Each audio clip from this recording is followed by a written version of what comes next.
Olá a todos, eu sou Marco Aurélio e vamos para mais uma aula de conversão de energia. Na aula de hoje, vamos falar sobre o circuito elétrico equivalente do motor de indução trifásico. Bora para a aula?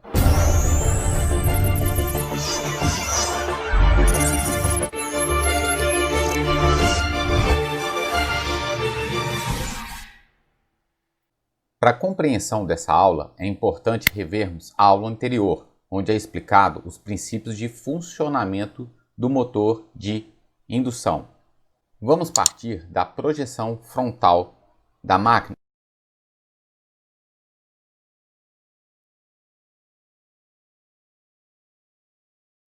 Vamos rever os conceitos. No estator, aplicamos em tensões trifásicas equilibradas, circula corrente trifásicas equilibradas e produz o nosso campo magnético girante, qual a velocidade em RPM 120F sobre P. Depende do número de polos e da frequência da rede. Vou supor o seguinte instante de tempo, destacar ali na figura. Temos aqui o nosso campo magnético girando com velocidade ns. No rotor, então, supondo aqui as barras abertas, lembrando que na máquina não tem como fazermos isso. Aqui é apenas uma suposição, ela está sempre em curto-circuito. Nós temos os anéis de curto-circuito. Supondo as barras abertas, o nosso campo girante vai induzir uma tensão. Vimos do vídeo anterior a polaridade dessa tensão. Para cada uma das barras, a polaridade será... Fechamos ali o curto-circuito. Quando fechamos o curto-circuito, circula então corrente. Vamos fazer isso aqui. Para facilitar, fizemos o curto-circuito direto aqui. Lembrando que é um anel de curto-circuito. Com curto, do polo positivo vão sair as correntes e do polo negativo irão entrar as correntes.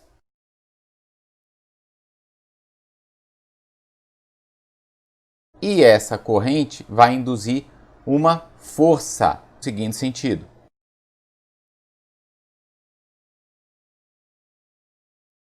Com a força, o rotor começa a girar com velocidade Nm. Com o aumento da velocidade, a velocidade relativa entre o campo magnético girante com a velocidade do rotor só vai diminuindo. A variação de fluxo do ponto de vista de cada um dos condutores do rotor da máquina vai diminuindo. Se a variação vai diminuindo, a corrente no interior do rotor vai diminuindo. Corrente diminuindo, a força vai diminuindo, até que, no caso ideal, o rotor alcance a velocidade síncrona. Nesse momento, não tem mais variação de fluxo do ponto de vista das bobinas do rotor. Corrente zero, força zero, velocidade constante. Na prática, se eu aumentar a carga mecânica no rotor da máquina, é como se eu estivesse tentando frear a máquina. No que eu tento frear a máquina, ela diminui a velocidade. Lembrando, o campo girante não varia a sua velocidade. O rotor diminuiu a velocidade, aumenta a variação de fluxo do ponto de vista dos condutores. Com isso, aumenta a corrente induzida em cada um dos condutores. Aumentando a corrente induzida, aumenta a força induzida, até que a força induzida seja igual à força de carga acrescida ali na máquina. E novamente, a máquina estabiliza com velocidade constante, corrente no rotor constante e força constante. Foi definido então a diferença entre a velocidade do campo girante com a velocidade do rotor de escorregamento.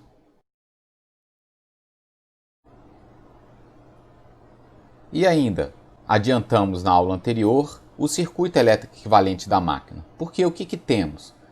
No estator, estamos aplicando tensão circula uma corrente e produz um campo magnético. Posso olhar como um primário de um transformador.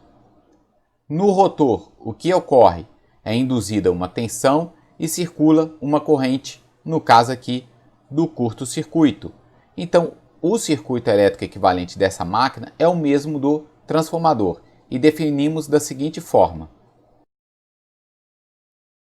Onde aqui seria o estator, lembrando, esse aqui é uma representação por fase, aplicamos a tensão, circulou a corrente, produz o campo magnético.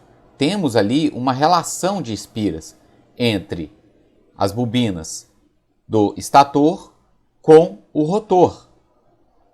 E aí então é refletida essa tensão no rotor da máquina. Com o curto-circuito circula uma corrente. E aí lembramos de um detalhe muito importante.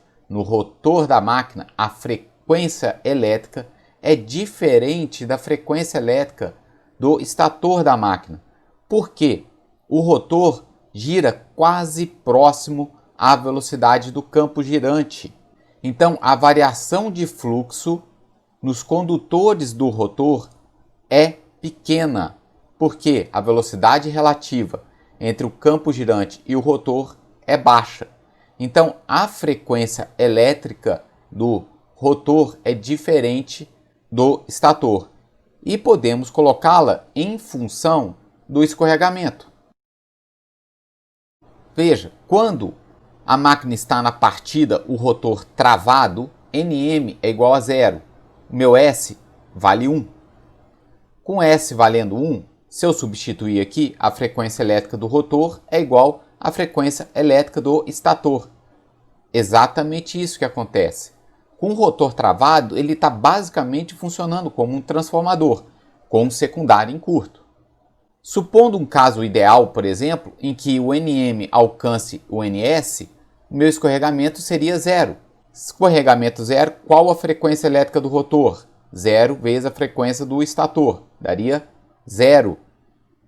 O que é verdade, eu não tenho variação de fluxo do ponto de vista dos condutores do rotor. Se eu não tenho variação de fluxo, eu não tenho corrente circulando. Então a frequência elétrica no rotor da máquina é zero. Partindo desse modelo, vamos completá-lo com as informações necessárias para determinarmos, por exemplo, qual o torque da máquina, qual a potência mecânica da máquina e o circuito elétrico equivalente do motor de indução trifásico utilizado na prática. Do circuito, então, a gente tem que a tensão do rotor, a reatância e a corrente são função do escorregamento. Vamos fazer a seguinte definição.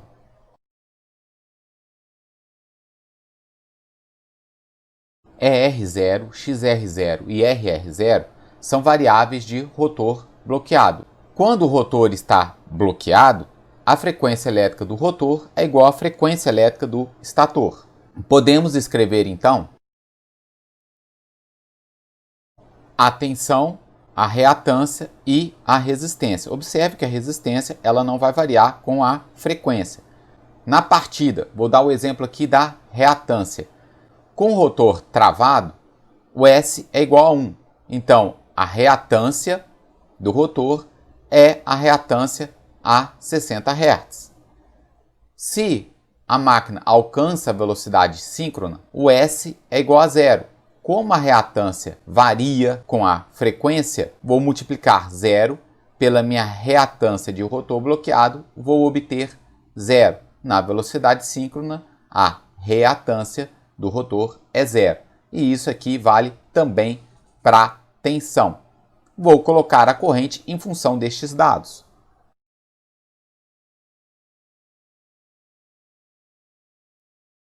A corrente, olhando ali o circuito do rotor, é a tensão dividido pela resistência e a reatância.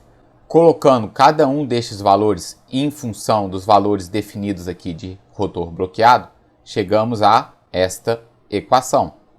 Vamos dividir em cima e embaixo por S.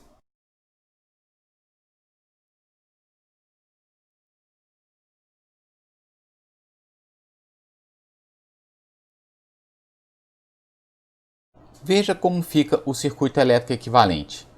Colocamos toda a influência do escorregamento no resistor do rotor da máquina.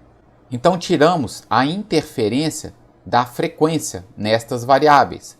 A corrente foi calculada em função das variáveis na frequência de 60 Hz. Vamos fazer agora a reflexão, refletir o secundário no primário, jogar os valores de impedância pro primário. Vou ter um valor aqui de Z2, A ao quadrado, vezes o valor dessa impedância. Vou refletir a corrente. Vou ter um valor de I2, 1 sobre A da corrente. E vou ter aqui um valor de tensão, que é a relação de espiras vezes o valor dessa tensão.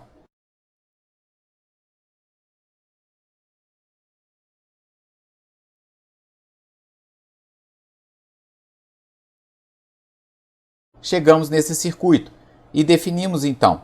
O E1 é a reflexão da tensão induzida no rotor, o I2 é a reflexão da corrente, o Z2 é a reflexão A ao quadrado vezes a impedância. Separando as variáveis aqui, definimos aqui o R2 vai ser A ao quadrado RR0 e o X2 vai ser o A ao quadrado vezes XR0. Observe que fica no denominador da minha resistência o valor do escorregamento. Então eu tenho o rotor da máquina deste lado aqui em função do meu escorregamento. Importante aqui, entre o estator e o rotor temos o entreferro. Essa linha aqui vai representar o entreferro. Vamos chegar em várias equações que relacionam potência de entreferro com o escorregamento. São equações muito importantes para os nossos trabalhos. Na prática, trabalha-se apenas com circuito elétrico refletido. Quando vamos determinar, por exemplo, os parâmetros da máquina R1, R2, X1, X2, RC, XM, nós realizamos o ensaio e determinamos direto esses parâmetros, sem a necessidade de trabalhar com a relação de espiras. Este é o circuito elétrico equivalente do motor de indução trifásico. Agora precisamos entender uma coisa importante aqui. Deste circuito, precisamos saber retirar informações importantes como: qual é a potência no eixo da máquina? Quais são as perdas rotacionais? Qual a corrente circula na máquina para uma determinada carga mecânica no eixo? Qual o rendimento? Essas informações vamos conseguir retirar observando o fluxo de potência dentro da máquina e chegaremos em algumas equações importantes para o nosso estudo.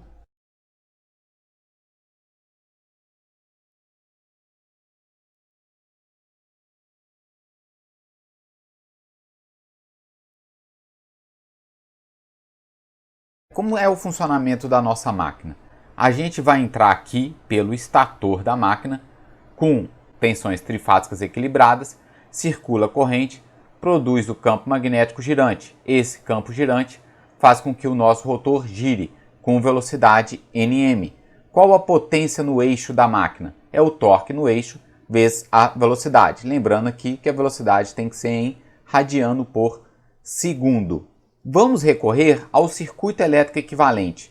Como que podemos observar toda essa trajetória da potência ativa dentro da máquina? Veja, aqui eu olho por fase.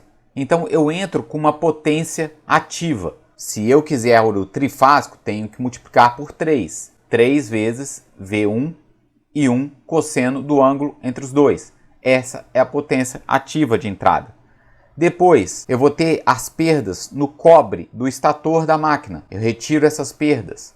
Vou ter as perdas no ferro da máquina. Eu retiro essas perdas. Depois, vou ter a transferência de potência do que chegou neste ponto para o rotor da máquina, que seria a potência de entreferro.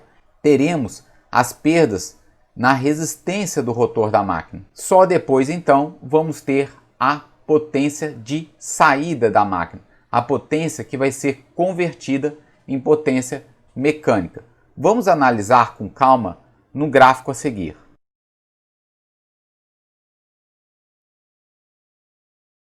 Eu tenho aqui a potência de entrada na máquina, 3 vezes módulo da tensão vezes a corrente cosseno do ângulo. Estou olhando o circuito elétrico equivalente por fase. Depois, quando passar pelo estator, vai ter as perdas no cobre do estator. Do circuito, ainda temos as perdas no ferro. O que vai estar disponível para o rotor da máquina? É a potência de entrada menos essas perdas. É aquela potência que chegou no entreferro. Chegando no rotor da máquina, essa potência também será perdida nos condutores da máquina. Aí sim, eu vou ter a potência que será convertida em potência mecânica. Podemos defini-la como torque induzido vezes a velocidade de rotação do rotor da máquina. Essa potência convertida, ela ainda tem que suportar as perdas rotacionais da máquina. Só então chegamos lá na potência no eixo da máquina. Observe aqui, temos uma diferença. Eu tenho torque no eixo, que é aquele torque para sustentar a carga mecânica acrescida no eixo da máquina. Eu tenho o torque induzido. O torque induzido ele sustenta, além da carga mecânica, ele sustenta as perdas rotacionais. Tendo conhecimento do fluxo de potência do motor de indução, é possível chegar a algumas equações fundamentais para analisarmos as características operativas da máquina. Vamos definir cada uma das variáveis.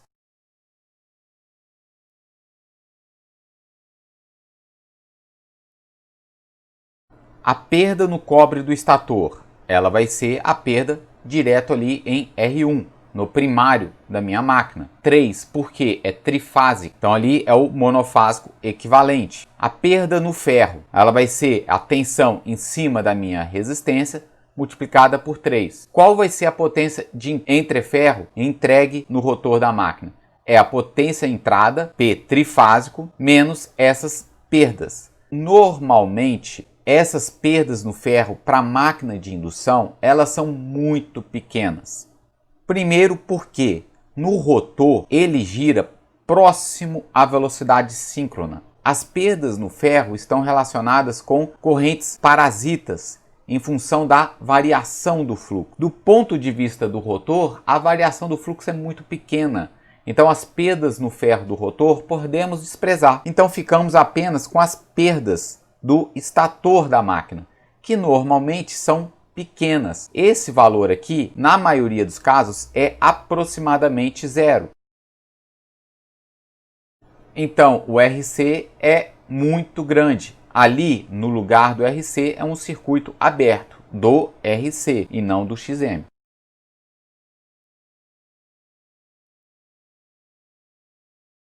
Do circuito, o único elemento que vai absorver essa potência que chega no rotor vai ser o R2 sobre S. A potência de entreferro eu consigo escrever como 3 vezes R2 sobre S vezes a corrente que circula no rotor ali ao quadrado.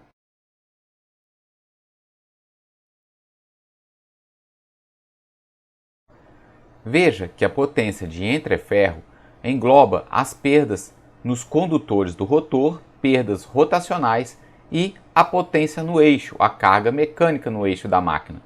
Podemos separar as perdas nos condutores do rotor. Seria dado da seguinte forma: 3 módulo da corrente vezes a resistência do rotor da máquina. Voltando à equação anterior, essa parte destacada são as perdas nos condutores do rotor. Então, a nossa equação final fica... Essa é a primeira das nossas importantes equações que vamos ver aqui à frente. Observe que é interessante aqui, as perdas no rotor eu consigo colocar em função apenas da potência de entreferro. Eu não preciso nem saber qual a corrente que circula no rotor da máquina. Basta eu conhecer o S, que normalmente eu consigo medir na máquina com o uso de tacômetro, medir a corrente de entrada da máquina, e se eu conhecer a resistência do estator da máquina, eu consigo determinar as perdas do rotor da máquina.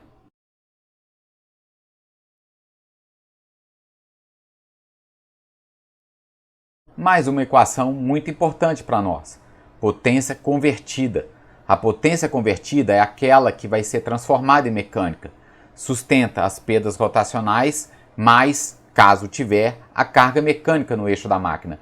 Novamente, relacionamos ela com a potência de entreferro. A potência de entreferro a gente consegue determinar observando apenas as condições do estator. Isso é muito importante. E, de novo, com a rotação.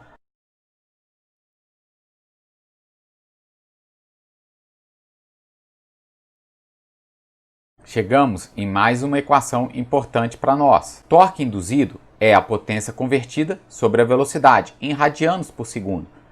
Temos a relação da velocidade com a velocidade do campo girante, que é o nosso S. Na nossa formulação, utilizamos em RPM, tanto faz RPM ou radianos por segundo. Se isolarmos da equação do escorregamento, podemos chegar nessa relação, 1 menos S do ômega S. Da equação anterior, eu tenho que a potência convertida é 1 menos S da potência de entreferro. Mais uma vez, olha a importância dessa equação. De novo, não preciso olhar nem a velocidade de rotação da máquina. Essa velocidade eu sei pelo número de polos e pela frequência da rede. E a potência de entreferro tira essas informações direto do estator. Se eu colocar ali um vatímetro medindo no estator a potência de entrada, um amperímetro medindo ali no estator a corrente de entrada e conhecer o R1, sem eu ter informação nenhuma do rotor, também determino o torque induzido da máquina.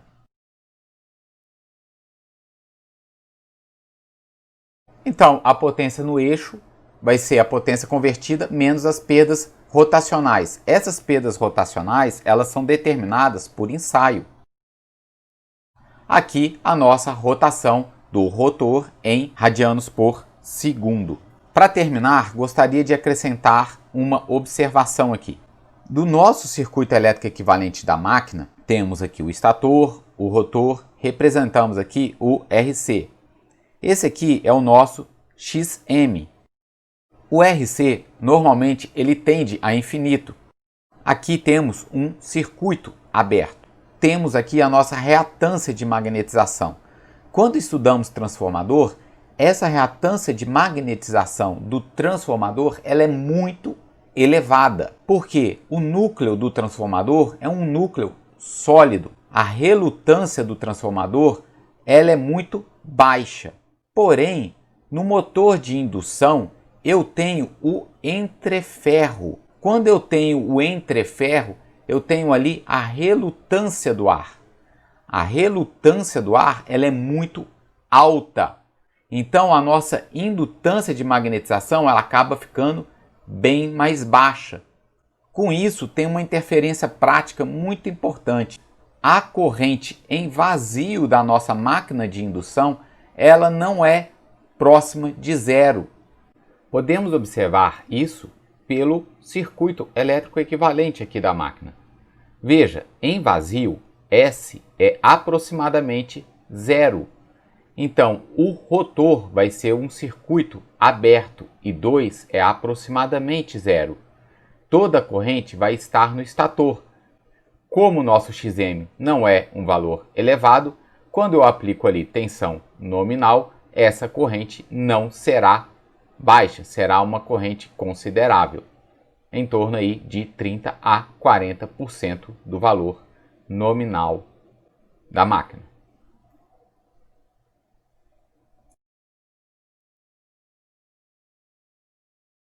Então, como a nossa reatância ela não é tão elevada, acaba que implica numa corrente vazia aproximadamente 40% do valor nominal.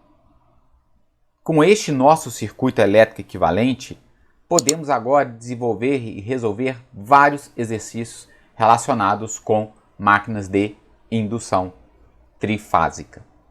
Até uma próxima aula e bons estudos!